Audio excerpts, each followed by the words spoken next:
Bismillahirrahmanirrahim. Assalamualaikum warahmatullahi wabarakatuh. Kembali bersama channel CPNS dan Navigator Guru. Jangan lupa nih teman-teman, kita selalu hadir dan menemani perjuangan teman-teman semua di seleksi akademik PPG tahap kedua ini. Teman-teman yang belum subscribe wajib subscribe ya, nanti ketinggalan loh kita bahas soal-soalnya. Kita lanjut teman-teman di soal nomor 1. Di sini teman-teman, di soal nomor 1 ini disajikan KD atau kompetisi dasar tentang menerapkan konsep perpindahan kalor dalam kehidupan sehari-hari. Ternyata di sini teman-teman, buatlah IPK yang sesuai dengan kompetisi dasar tersebut. Lihat ya teman-teman ya, kalau menerapkan itu adalah kata kerja operasional, taksonomi belumnya tuh C3. Oke, kita cari lagi yang sepadan dengan C3. Kemudian materinya kita lihat perpindahan kalor. Jangan sampai salah juga nih teman-teman. Biasanya di distrak itu adalah di materinya. Kemudian yang ketiga adalah kehidupan sehari-hari, kontennya tentang kehidupan sehari-hari. Kita lihat opsinya teman-teman. Peserta didik dapat menyebutkan itu adalah C1. Kita akan delete langsung. Peserta didik dapat menjelaskan. Ini kita delete, menjelaskan itu adalah C2. Kemudian yang C, peserta didik dapat membuat. Oke, membuatnya adalah C3. Peserta didik dapat membuat, ini juga membuat, kita C3, berarti kita nggak delete. Peserta didik dapat menyebutkan, ini kita delete karena dia C1. Kita akan fokus di C dan D. Kita akan pilih yang mana. Teman-teman, ketika kata kerja operasional sudah kita lakukan, maka lanjutannya teman-teman, langkah selanjutnya itu perpindahan kalor atau materinya. Kira-kira termo sama termometer ini sesuai nggak dengan materi perpindahan kalor? Nah, yang C teman-teman, peserta didik dapat membuat model baru termos. Termos ini bukan termasuk ke dalam perpindahan kalor. Justru termos itu dibuat untuk mencegah perpindahan kalor.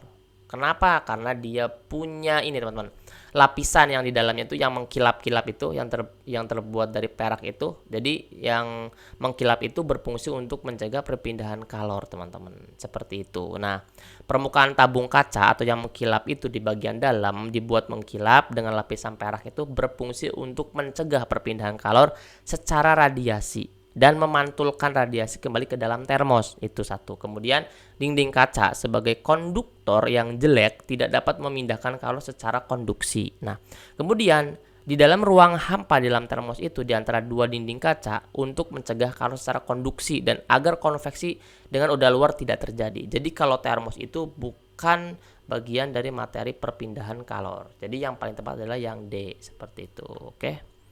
Mana nih pentabletnya nih? Kok menghilang ya? Berarti yang C tidak, berarti yang D, termometer. Ada apa di termometer? Di sini teman-teman, di dalam termometer, mengapa termometer salah satu perpindahan konduksi untuk mengetahui temperatur suhu tubuh kita harus memindahkan panas tubuh ke termometer, sehingga termometer bisa dapat membaca suhu tubuh kita dengan bantuan air raksa yang terdapat dalam termometer gitu teman-teman. Jadi yang paling tepat adalah yang D. Oke, nanti teman-teman kalau misalkan keluar soal seperti ini, teman-teman lihat ada 3 poin. Poin pertama adalah kata kerja operasionalnya apa, karena dia 3.6 berarti taksonomi belum, kognitif. Kemudian apa materinya, sesuai enggak materinya dengan opsi ini, sama enggak. Kemudian kontennya apa dalam kehidupan sehari-hari atau bukan, seperti itu. Oke, lanjut di soal nomor 2 nih teman-teman. Jangan lupa nih teman-teman untuk share nih informasi ini untuk teman-teman semua. Semoga semuanya lulus nih, yang share lulus tanpa adanya pengulangan lagi, amin. Teman-teman semua, di soal nomor 2 ini tangki tersebut diisi menggunakan air dari mata air Lentera Jaya yang dialirkan melalui pipa dengan debit 10 meter kubik per menit.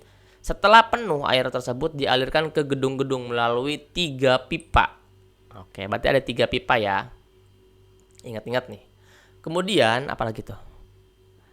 Melalui 3 pipa yang masing-masing debitnya 2 meter kubik per menit, 2100 liter per menit, dan 2200 liter per menit.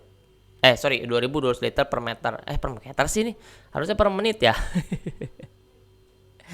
Ini salah nih nulisnya nih. Ini per menit. Sorry ya teman-teman ya.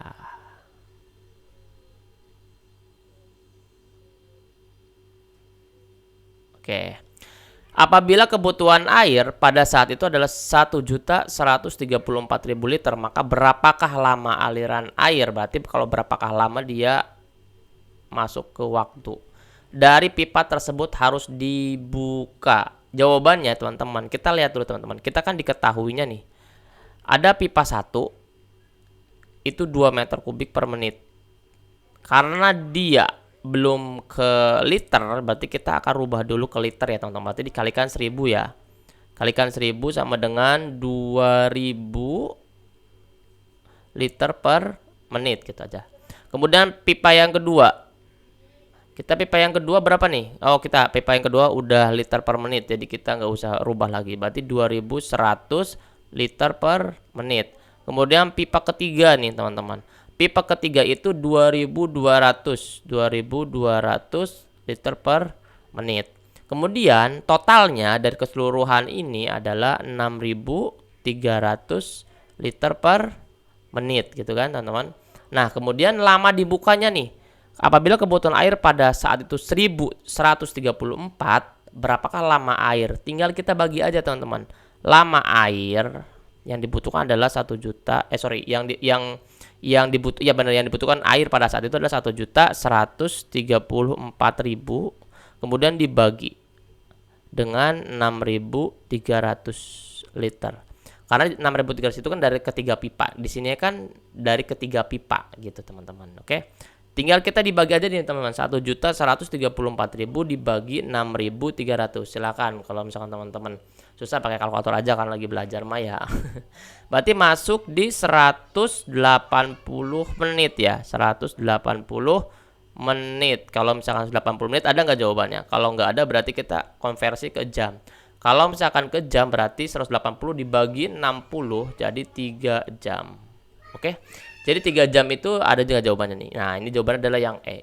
Jadi teman-teman jangan hafalin A B C D E-nya, tapi hafalin caranya. Kalau supaya teman-teman kalau misalkan ini diganti, debitnya diganti, kemudian ya kebutuhannya diganti, jadi teman-teman bisa mengerjakannya gitu. Oke. Lanjut teman-teman di soal nomor 3. Di sini ternyata panel surya ya. Perhatikan gambar pemantapan energi cahaya matahari. Urutkan perubahan cahaya matahari dalam proses penyimpanan. Nih. Oke teman-teman, di sini kita lihat teman-teman, kita lihat gambarnya ya. Di dalam gambarnya di sini ada nomor 1, 3, 2, 4 dan 5. Kita akan urutan proses yang sesuai dengan panel surya ini. Yang pertama nih teman-teman. Yang pertama ini adalah cahaya matahari ya. Cahaya matahari yang masuk nih. Teman-teman sebelum ke sini saya akan beritahu dulu sebentar ya teman-teman nih. Pembangkit listrik tenaga surya, ini kan pembangkit listrik tenaga surya atau tenaga matahari memiliki komponen utama yaitu berupa fotovoltaik. Jadi fotovoltaik ini teman-teman yang berfungsi untuk mengubah panas matahari. Ini panas matahari ini menjadi listrik. Ya, itu namanya fotovoltaik. Seperti itu. Oke. Jadi proses penyimpanan energi ini, pembangkit listrik tenaga surya ini di rumah tangga, ini kan rumah tangga kan teman, rumah keluarga gitu maksudnya tuh. Proses pertamanya itu dilakukan dengan energi panas diubah menjadi listrik dulu oleh panel surya, kemudian melalui pengendali charger. Nih pengendali charger ya, teman-teman. Disimpan oleh baterai. Nah, berarti kita akan mengurutkan tuh 1, kemudian pengendali charger 1, 3. Mana yang 1, 3? Oh, berarti 1, 3 semua. Lanjutkan teman-teman. Dari sini pengendali charger disimpan dalam baterai. Energi yang disimpan adalah dalam bentuk tegangan arus searah. Oke. Kemudian jika dipergunakan untuk peralatan DC, nih. Untuk peralatan DC, maka energi yang tersimpan dalam baterai ini di baterai ini di nomor 3 ini dapat dipergunakan secara langsung. Jadi nggak harus ada lagi inverter. Berarti kalau misalkan mau langsung dipakai, berarti dia langsung dari baterai ke rumah ini menggunakan beban DC. Tapi kalau misalkan masuk ke dalam beban AC, ini teman-teman, ini termasuk ke dalam, dirubah oleh inverter dulu. Oke. Kalau misalkan teman-teman langsung dipergunakan untuk peralatan AC, maka harus diubah dahulu menjadi tegangan arus bolak-balik menggunakan inverter. Jadi yang paling tepat jawabannya adalah 1, panel surya, kemudian baterai 3, kemudian apalagi nih teman-teman. Kalau misalkan teman-teman mau menggunakan ini teman-teman, berarti ini 1, 3, 2, 5 seperti itu. Ya, kalau misalkan menggunakan beban AC berarti harus inverter dulu, berarti 1, 3, 2, 5. Kalau misalkan mau langsung ke beban DC 1, 3, 4. Di sini kan 134 nggak ada. Masa 134 5 2 kan nggak ada sambungannya. Jadi yang paling tepat adalah yang D. Seperti itu teman-teman. Nih jawabannya. Oke. Jadi kalau misalkan teman-teman terkecoh kenapa di sini ada ACDC, kalau misalkan teman-teman mau ngurutkan di DC-nya teman-teman, ini tidak ada jawabannya. Kalau misalkan jawaban ada optionnya adalah 1 3 4, maka ini bisa benar teman-teman. Karena dia langsung. Tapi di sini karena di sini ada 2 AC, berarti dia langsung milihnya ke sini. 1 3 simpan di baterai, 2 dirubah dulu dan harus bolak-balik menjadi ke beban AC seperti itu. Oke. Jadi jawabannya adalah yang D. Jangan terkecoh dengan AC/DC-nya. Tapi lihat progresnya dari awal sampai akhir. Lanjut ya teman-teman ya di soal nomor 4. Sebuah gerobak berisi pasir memperoleh gaya dari A, B, dan C masing-masing 140 Newton, 160 Newton, dan 180 Newton dengan mendapatkan percepatan 8 meter per sekon sehingga dapat memindahkan beban 60 kg. Hitunglah jika gaya ketiganya diberikan percepatan 12 meter per sekon. Maka beban yang dapat dipindahkan adalah yang mana? Teman-teman semua kalau misalkan seperti ini gampang banget nih teman-teman, tinggal dijumlahkan aja 140 Newton tambah 160 Newton tambah 180 Newton. Tinggal dibagi aja teman-teman. Kalau ini dibagi 8 maka hasilnya adalah 60. Tapi ini mintanya percepatannya adalah 12. Berarti tinggal dibagi aja 12 teman-teman. Dibagi 12 berapa? 140 tambah 160 ditambah 180. Jadi jawabannya yang mana nih teman-teman? Jawabannya yang D, 40 kg. Seperti itu. Oke? Gampang ya teman-teman ya. Kita lanjut nih teman-teman di soal nomor 5. Perhatikan pernyataan yang benar di bawah ini. Ini pernyataan tentang bunyi. Yang pertama, bunyi dihasilkan oleh benda yang bergetar. Yang kedua adalah bunyi dapat merambat dalam ruang hampa. Bunyi dapat didengar manusia pada frekuensi 20-20 ribu Hz. 4. Bunyi dapat merambat di udara lebih cepat daripada zat padat. Teman-teman lihat tentang pernyataan tentang bunyi. Bunyi dihasilkan oleh benda yang bergetar, itu betul. Ya teman-teman, 1. Berarti ini yang ada angka satunya benar. Ini A, B udah kita incar.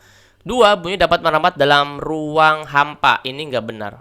Karena nggak bisa merambat dalam ruang hampa. Karena kan perlu benda. Jadi nomor 2 itu salah. Berarti ini jelas salah, ini jelas salah, ini jelas salah. Sisa B dan E. 3 dan 4 dan 1 berarti. Sekarang ke nomor 3. Bunyi dapat didengar manusia pada frekuensi 20-20 ribu Hz. Berarti nomor 3 benar. Ini kita akan jadi potensial yang B. Tapi kita lihat nomor 4. Bunyi dapat merambat di udara lebih cepat daripada zat padat. Jadi kalau misalkan bunyi itu bukan lebih cepat daripada zat padat nih teman-teman. Nih kita lihat ya teman-teman ya. Jawaban yang B, kenapa jawaban B yang 4 itu salah? Bunyi dapat merambat di udara lebih cepat. Bukan lebih cepat, tapi memerlukan zat padat. Seperti itu teman-teman. Nah, ini salah satu kecohan atau distrak dari membuat soal supaya seolah-olah memang bunyi itu sesuai dengan yang ada di pernyataan ini. Jadi kita harus benar-benar fokus dalam menjawab soalnya. Jawaban B, ini di sini ada pernyataan tentang bunyi teman-teman. Bunyi dapat merambat pada zat cair, gas, dan padat. Contohnya saat bermain telepon kaleng yang dihubungkan dengan benang. Ini berarti contoh dari zat padatnya teman-teman. Kemudian yang kedua, dapat diserap dan dipantulkan. Contohnya dapat kita lihat dari studio musik atau tempat dengan pengedap suara.